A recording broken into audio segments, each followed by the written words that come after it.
अगर मेरे पास ये रहता तो मैं ये कर लेता, वो रहता तो वो कर लेता।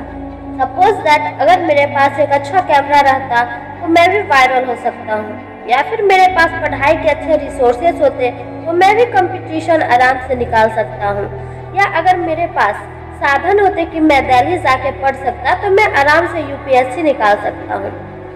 ये कोई भी फील्ड से रिलेटेड हो सकती है। अगर आपके माइंड में भी कुछ ऐसा चलता होगा तो ये शॉर्ट स्टोरी आप जरूर सुनना। एक व्यापारी व्यापार करने के लिए एक शहर से दूसरे शहर जाता। बीच में रेगिस्तान का कुछ बड़ा इलाका पड़ता। वह आदमी एक नेगेटिव सोच वाला था, हमेशा शिकायत करते रहता था कि मेरे पास ये नहीं है, वो नहीं है, इसकी कमी है, उसकी कमी है। एक दिन वह रेगिस्तान में से गुजर रहा था, तभी उसकी पानी की बोतल खाली हो जाती है।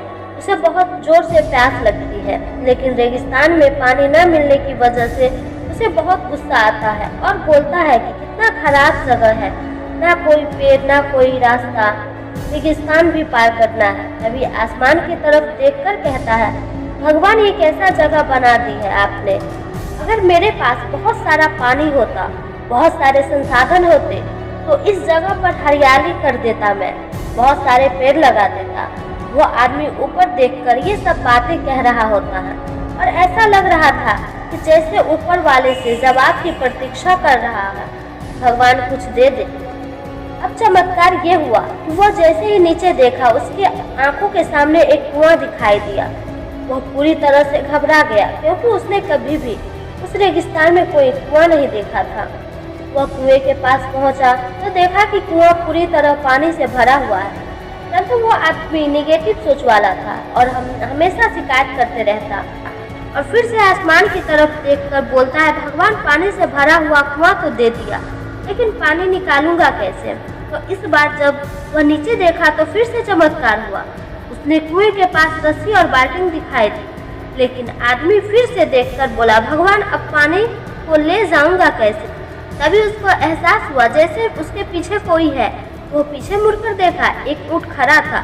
वह पूरी तरह से घबरा गया, सोचने लगा कि ये तो सच में होने लगा है। मैं बातों बात में कह तो दिया, अब मुझे यहाँ हरियाली करनी पड़ेगी और पेड़ लगाने की जिम्मेदारी लेनी पड़ेगी।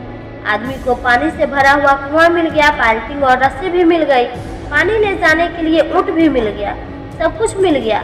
वह आदमी सोच रहा था कि मैं बातों बात में क्या बोल दिया, ये तो गड़बड़ हो गया। अब वह तेजी से दौड़कर भागने लगा। वह भाग रहा था, उस जिम्मेदारी से बच रहा था। तभी एक कागज उड़ते हुए आया और उसके शरीर से चिपक गया।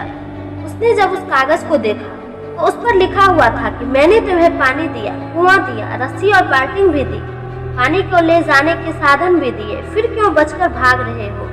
उस आदमी को लगा कि मेरे साथ पता नहीं क्या हो रहा है। वो दौड़ते दौड़ते रेगिस्तान को पार कर लिया, लेकिन उस रेगिस्तान को हरा भरा नहीं कर। यह कहानी हमें यह सिखाती है कि बहुत सारे लोग ये कहते हैं कि बड़े स्कूल में पढ़ लिया होता या बड़े कॉलेज में चला गया होता तो ये कर लेता, अगर मेरे पास बहुत सारे पैसा होता तो ये कर लेता, मेरा बॉस मेरा साथ नहीं देता है, नहीं तो पता नहीं मैं क्या कर देता। हम हमेशा शिकायत ढूंढते रहते हैं, अपनी जिम्मेदारी से बचकर भाग रहे होते हैं। ये कहानी हमें सिखाती है कि लाइफ में हम जो भी कर रहे हैं 100% जिम्मेदारी हमारी है। तो उस काम को बिना किसी शिकायत का पूरा करें। तो दूसरे को दोष देने और उनकी गलतियां बताना बंद कीजिए, अपनी गलतियों को सुधारना शुरू कीजिए। दोस्तों, कहानी कैसी लगी हमें कमेंट में ज़रूर बताना।